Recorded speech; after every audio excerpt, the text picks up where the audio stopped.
Fun with ऋतव्रता and ऋतव्रता Bhattacharya जी। और आज हम पढ़ रहे हैं ज्योग्राफी का 7th chapter that is tertiary and quaternary activities, जो है आपके फंडामेंटल्स ऑफ ह्यूमन ज्योग्राफी का 7th चैप्टर। तो अब सबसे पहले हम ये टॉपिक देख लेते हैं, types of tertiary activities. So basically आपने पहले प्राइमरी एक्टिविटीज पढ़ा, फिर पढ़ा सेकेंडरी एक्टिविटीज, अब आते हैं tertiary activities. So what is tertiary activities, वो आप उसके टाइप से ही समझ जाएंगे। प्राइमरी एग्रीकल्चर रिलेटेड या फिर जो ओरिजिनेट करते हैं उससे रिलेटेड होता है। सेकेंडरी होता है जो मीडियम है, लाइक ट्रांसपोर्टेशन करना उसका, या फिर किसी भी रिटेलिंग टाइप के वर्क्स को हम लोग क्या कहते हैं, सेकेंडरी एक्टिविटीज। अब हमारा आता है third type of activity that is tertiary activity. तो टर्शियरी आता है कि उसका वो मैन्युफैक्चर जब हो गया उसके बाद हम क्या करते हैं, जो थर्ड स्टेप होता है, कोई भी चीज जो है उसे पहले हमने उगाया तो वो क्या हुआ, प्राइमरी एक्टिविटी। फिर उस चीज को हमने क्या किया, सेकेंडरी एक्टिविटीज के थ्रू मैन्युफैक्चरिंग किया। अब जो उसका थर्ड पार्ट है मतलब रिटेलिंग, वो होता है tertiary activities. So basically there are 4 types of tertiary activities. The first one is trade and commerce.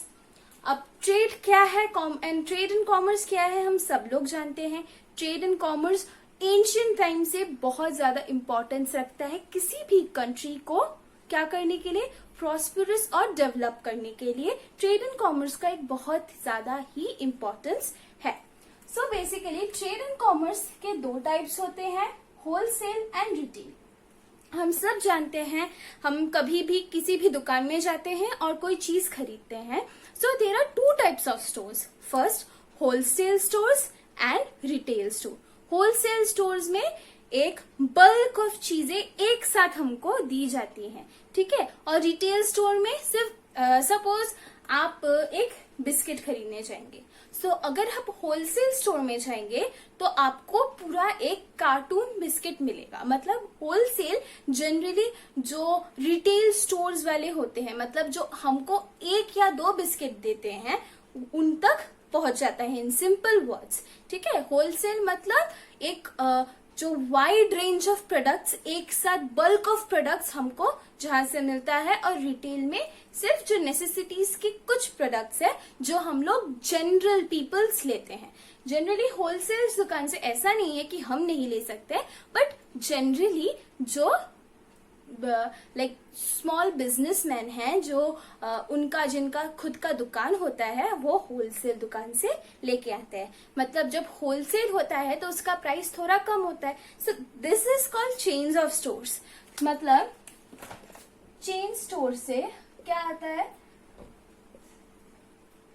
First हमारा चेन ऑफ स्टोर में आएगा फैक्ट्री। फैक्ट्री से कहां पे आया, वो जो डिस्ट्रीब्यूटर के पास आया। तो फिर डिस्ट्रीब्यूटर ने क्या किया, डिस्ट्रीब्यूटर ने उसे होलसेल शॉप्स में बेचा। फिर होलसेल शॉप से किसने खरीदा, रिटेल या डिपार्टमेंटल स्टोर ने।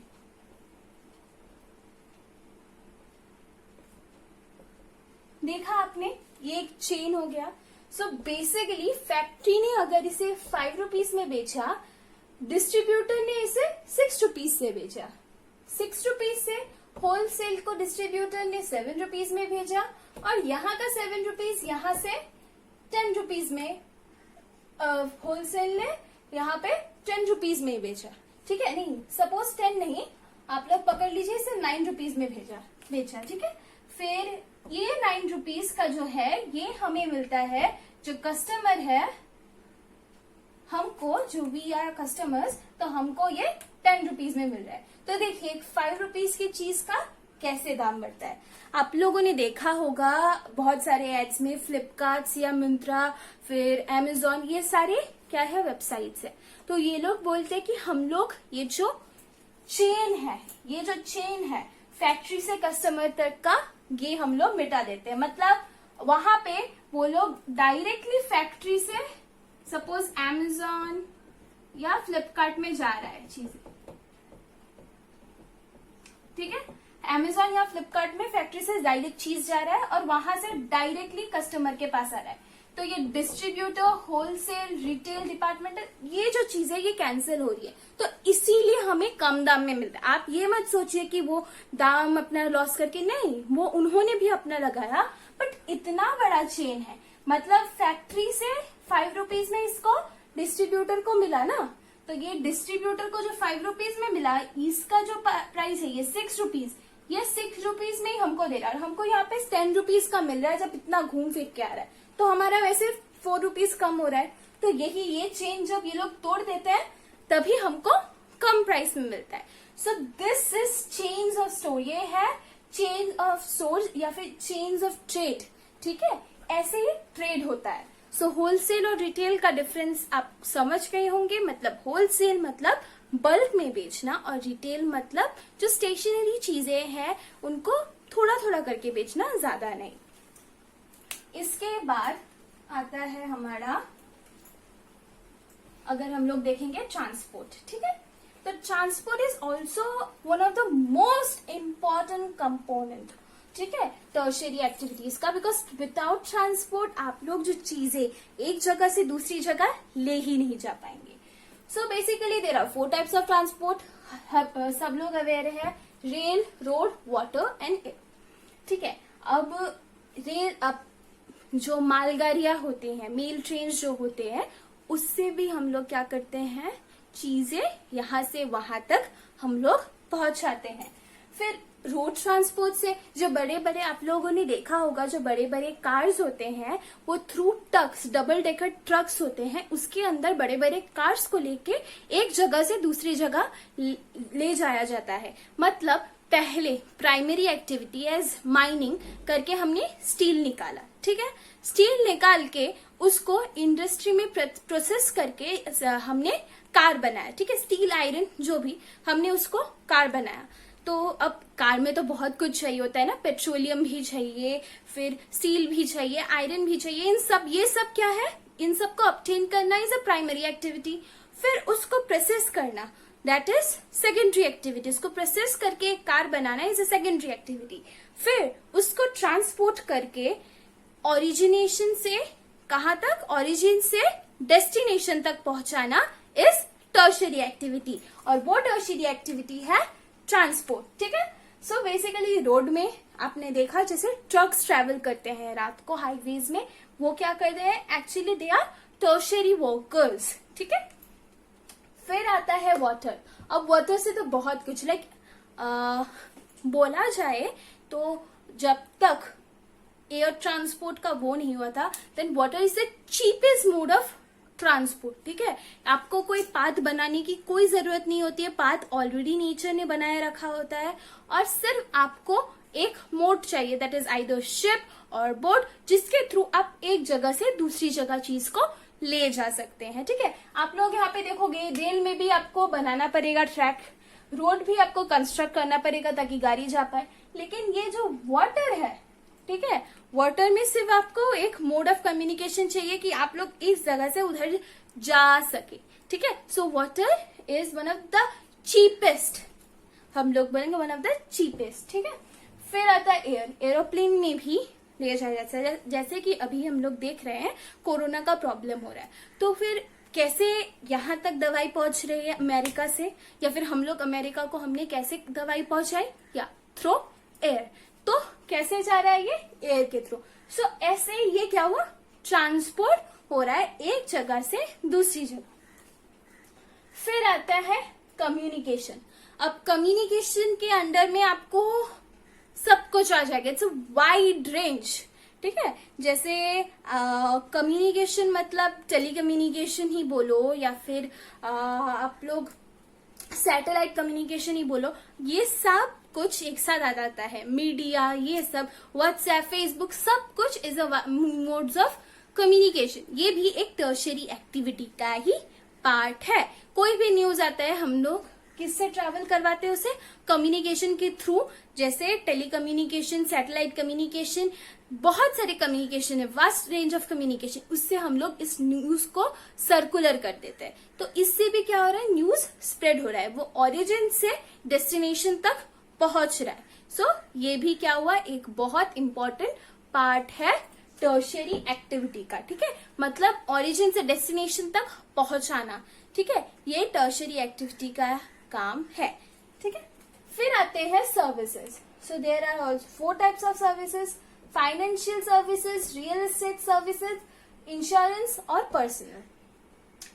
तो फाइनेंशियल सर्विसेज आप सब लोग जानते हैं, जो फाइनेंस रिलेटेड सर्विसेज होते हैं, ठीक है, फाइनेंस रिलेटेड सर्विसेज जिसके आप लाइक बैंक्स बोल रहे हैं, या फिर बैंक्स का पोस्ट का वो लोग आ जाएंगे, जो पोस्ट है हायर पोस्ट वो आ जाएंगे किसमें, क्वार्टरनरी में। बट जो बैंक है, सिर्फ बैंक को अगर हम लोग देखेंगे, जो फाइनेंस का साइड संभालते हैं, तो उसे हम लोग क्या कहेंगे, फाइनेंशियल साइड सर्विसेज, जिसमें फाइनेंस का ट्रांसफर या लेन देन हो रहा है, ठीक है, वो होता है फाइनेंशियल सर्विसेज।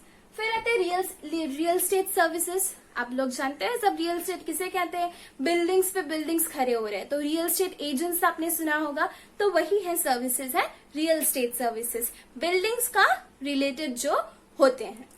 फिर आता है इंश्योरेंस सर्विसेज। इंश्योरेंस सर्विसेज मतलब जो लाइफ इंश्योरेंस, होम इंश्योरेंस, फिर mobile insurance, bike insurance, car insurance, ये जो इंश्योरेंस आप लोग देख रहे हैं, अभी तो लाइफ इंश्योरेंस बहुत इंपॉर्टेंट है सबके लिए। सो ये जो सर्विसेज हैं ये सब आती हैं, सब ये सब टर्शियरी एक्टिविटीज के ही पार्ट है। फिर आता है पर्सनल। फिर पर्सनल सर्विस में सपोज आपका कोई स्टोर है या फिर आप कुछ सर्विस प्रोवाइड कर रहे हैं, जैसे ट्रैवल एजेंट है आप, सो ये सब आप किसी का हेल्प कर रहे हैं, मतलब tertiary activities is basically primary और सेकेंडरी को छोड़ के जो एक्टिविटीज होती हैं जिसके लिए यू डोंट नीड मतलब बहुत बड़ा educational qualification, you don't need that, ठीक है। अब पर्सनल में आप ट्रैवल एजेंट्स को भी पकड़ सकते हैं। मैं जैसे कि मैंने बोला, tourism is also a tertiary activity, और जिसकी वजह से एक कंट्री का क्या होता है, इकोनॉमी फ्लरिश करता है। Okay, tourism is also tertiary activity. और इंडिया, आप लोग मैं बाकी सब कंट्रीज की छोड़ देती हूँ, जब इंडिया में, ठीक है, एक पर्टिकुलर सीजन में बहुत सारे लोग आते हैं घूमने के लिए, तो क्या होता है, हाँ, तो उस वजह से हमारा इकोनॉमी फ्लरिश करता है। जैसे स्टैच्यू ऑफ यूनिटी बनाया गया, अब किस लिए, ऑब्वियसली रेस्पेक्ट देने के लिए तो बनाया गया ही, लेकिन वो एक और पॉइंट ऑफ व्यू से बनाया गया, क्योंकि हम अगर उसको बनाएंगे तो इतना बड़ा एक स्टैच्यू है, सो उसको देखने के लिए सब लोग आएंगे। जैसे स्टैच्यू ऑफ लिबर्टी, उसको देखने के लिए पूरे वर्ल्ड से लोग जाते हैं, तो वो भी एक क्या हुआ, अ मीन्स ऑफ इनकम, ठीक है, इनकम करने का एक जरिया है वो। तो इसीलिए ये जो डिफरेंट पार्ट्स है, ये इनकम, पहले प्राइमरी एक्टिविटीज हमने पढ़ा, सेकेंडरी एक्टिविटीज हमने पढ़ा, टर्शियरी एक्टिविटीज हम अब पढ़ रहे हैं। तो ये सब क्या है, इकोनॉमी को स्टेबल बनाने के लिए डिफरेंट टाइप्स के तरीके। अब हम देखेंगे टूरिस्ट अट्रैक्शंस क्या होते हैं। बेसिकली मैंने आपको अभी बोला कि टूरिस्ट अट्रैक्शंस की वजह से ये सबको, मतलब जो टूरिस्ट है वो, जो टूरिज्म की वजह से, ये टर्शियरी एक्टिविटीज में टूरिज्म एक बहुत अपना एक अलग से इम्पोर्टेंस रखता है। सो अब हम देखेंगे कौन कौन से अट्रैक्शंस है जो टूरिस्ट को अट्रैक्ट करते हैं। So first, climate. हाँ, क्लाइमेट ऑब्वियसली बहुत इंपॉर्टेंट फैक्टर है। क्लाइमेट सब लोग देखते हैं। अब अगर किसी जगह का क्लाइमेट अच्छा है, हम वहां पे जाएंगे। जैसे हम किसी भी एरिया में, हिली एरिया में जाते हैं, स्नो फॉल के टाइम जाना पसंद करेंगे। ऑब्वियसली हम वहां पे रहना पसंद नहीं करेंगे, बट वहां पे घूमने जाने का, वहां का क्लाइमेट एक्सपीरियंस करना पसंद करेंगे। इंडिया में बहुत लोग आते हैं बिकॉज इंडिया का क्लाइमेट क्या है, मॉनसून क्लाइमेट है, मॉडरेट क्लाइमेट है। So climate is one of the most important factor then landscape. Obviously वो हिली है, वो प्लेन है, वो या फिर मशी है, वो बहुत इम्पोर्टेंट है कि वो लैंडस्केप कैसा है। आप माउंट एवरेस्ट में जा रहे हो या फिर सहारा डेजर्ट में जा रहे हो, ये बहुत इंपॉर्टेंट है देखना कि वो जगह, उस जगह का लैंडस्केप कैसा है। फिर आता है culture, history and art. History and art, अब किसी भी जगह में आप घूमने जब जा रहे हो तो उसका हिस्ट्री, उसके पीछे का कोई हिस्ट्री है, वो कैसे बना है, वो जानना बहुत इम्पोर्टेंट है। देखो किसी किसी जगह आप जा रहे हो घूमने के लिए, इसके लैंडस्केप की वजह से, इसका क्लाइमेट अच्छा है। हिल स्टेशंस में जाना उसके क्लाइमेट की वजह से, लैंडस्केप अच्छा है, माउंट एवरेस्ट या सहारा में जा रहे हो, ठीक है। लेकिन हिस्ट्री और आर्ट जो कल्चर है, जैसे फॉर एग्जाम्पल इंडिया में अजंता केव्स, इलोरा केव्स, या फिर डिफरेंट जो जगह है, यहाँ पे देखेंगे मोहनजोदारो, हड़प्पा, यहाँ का एक कल्चर है, यहाँ पे भी बहुत लोग जाते हैं। उनको आर्ट एंड कल्चर के ऊपर उनका क्या रहता है, जो एक फैसिनेशन रहता है, ठीक है। तो हिस्ट्री और आर्ट बहुत इंपॉर्टेंट है। फिर आता है कल्चर एंड इकोनॉमी। ऑब्वियसली किसी एक जगह का कल्चर, आप स्पेन में जा रहे हो, स्पेनिश कल्चर देख रहे हो, इटली में जा रहे हो, इटालियन कल्चर के बारे में आपको जानना पसंद है। सो आप अगर किसी भी कल्चर के बारे में आपको पसंद है तो आप उस जगह में जाके उसे जानना पसंद करेंगे। तो ये भी एक बहुत ज्यादा इम्पोर्टेंट फैक्टर है टूरिस्ट अट्रैक्शंस के लिए। तो ये 4 जो फैक्टर्स है, ये सबसे ज्यादा इम्पोर्टेंट फैक्टर्स है, कैसे टूरिज्म अट्रैक्ट करता है जो टूरिस्ट लोगों को। सो उसके बाद आता है मेडिकल टूरिज्म। अब तो हमने पढ़ लिया tourism is for rejuvenating our mind, okay, freshen up our mind. हम लोग इसलिए क्या कहते हैं, टूरिज्म किस लिए इम्पोर्टेंट है, सिर्फ टूरिज्म अगर देखेंगे, freshen up our mind.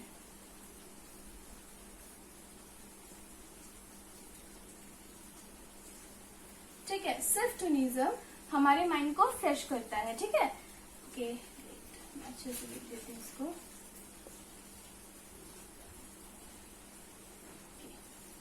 It helps us to freshen up our mind, ठीक है। But medical tourism वो है when medical activities combined with international tourism activity, okay? Like for example, India से बहुत लोग नेपाल में जाते हैं।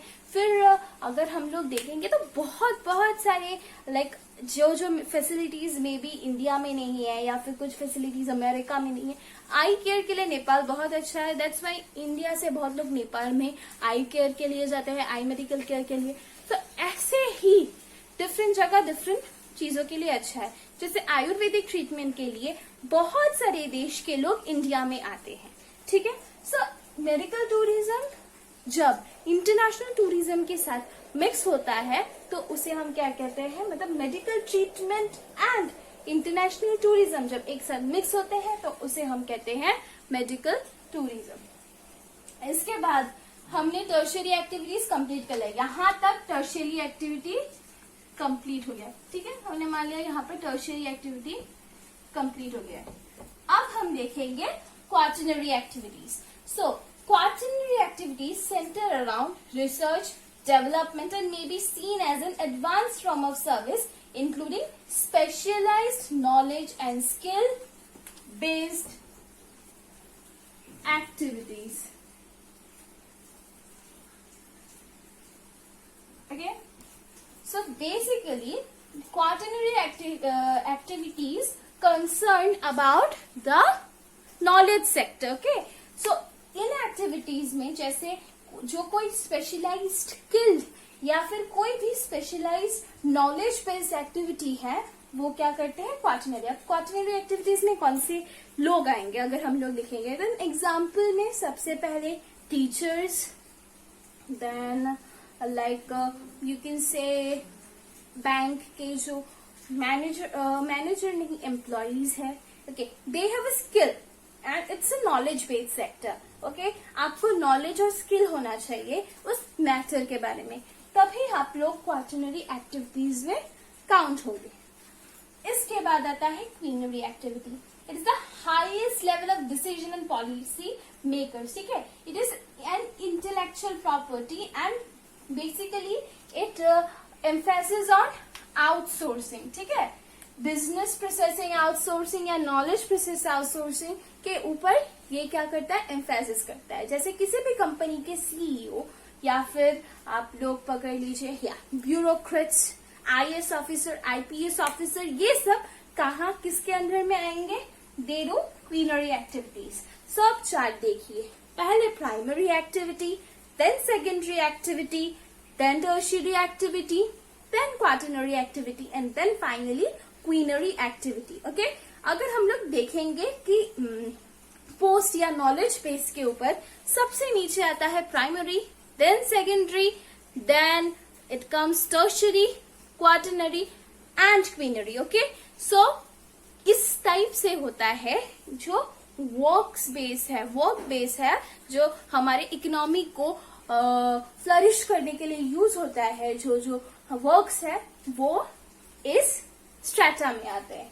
सो बेसिकली यहाँ पे आपने देखा है इंटेलेक्चुअल प्रॉपर्टी या इंटेलेक्चुअल वर्क्स। क्वीनरी एक्टिविटीज में जो होते हैं वो इंटेलेक्चुअल काम ज्यादा करते हैं। जैसे आप जानते हैं ब्यूरोक्रेट्स जो हैं, they work intellectually. Okay, they have to think a lot. Even रॉ जैसे इंडिया का है, हाँ, तो रीजनल जो एनालिसिस करते हैं वो लोग, हाँ, तो ये सब क्या है, क्या ये लोग पूरे एरिया का एनालिसिस और डाटा कलेक्ट करते। It's a very highly intellectual work. Okay, so basically this things they are outsourcing. अब आउटसोर्सिंग क्या है, एक सोर्स को दूसरे सोर्स तक पहुंचाना। अब business process outsourcing and knowledge process outsourcing. CEO जो होंगे वो क्या होंगे, बिजनेस प्रोसेस आउटसोर्सिंग के पार्ट होंगे और नॉलेज प्रोसेस आउटसोर्सिंग के पार्ट जैसे आप IAS officers, okay, IPS officers knowledge basis में लेते हैं। बिजनेस में आपको बिजनेस का नॉलेज होना चाहिए, ठीक है। सो बेसिकली ये लोग बहुत educated and like educated mean very highly knowledge. हाँ, ये यहाँ पे भी नॉलेज और स्किल बेस्ड है, बट इनके अंदर इंटेलेक्चुअल प्रॉपर्टी होती है जो इसको इससे भी ज्यादा इम्पोर्टेंट बनाती है। सो बेसिकली इस चैप्टर में यही था, कैसे हमारे जो टर्शियरी एंड क्वाटरनरी एक्टिविटीज है, यहाँ पे क्वीनरी एक्टिविटीज का नहीं दिया है, क्वीनरी एक्टिविटीज का एकदम छोटा पार्ट दिया है, बट कैसे ये एक्टिविटीज हमारी इकोनॉमी को डेवलप करने के लिए हमें हेल्प करती है और हमें प्रॉस्परस बनाने के लिए, हमारे इकोनॉमी को प्रॉस्परस बनाने के लिए हेल्प करती है। आपने आप मेरे प्रोफाइल में जाके देख सकते हैं, वहां पे मैंने प्राइमरी और सेकेंडरी का भी बना दिया है वीडियो। तो आप अगर वो तीनों एक साथ देखेंगे, आप क्रोनोलॉजी समझ पाएंगे कि कैसे कैसे होता है। तो इस वीडियो में बस इतना ही। Thanks for watching. Please to like and share my video और सब्सक्राइब करना मत भूलिएगा। नीचे जो रेड कलर का आइकन है उसे प्लीज दबा दीजिएगा। Thanks for watching.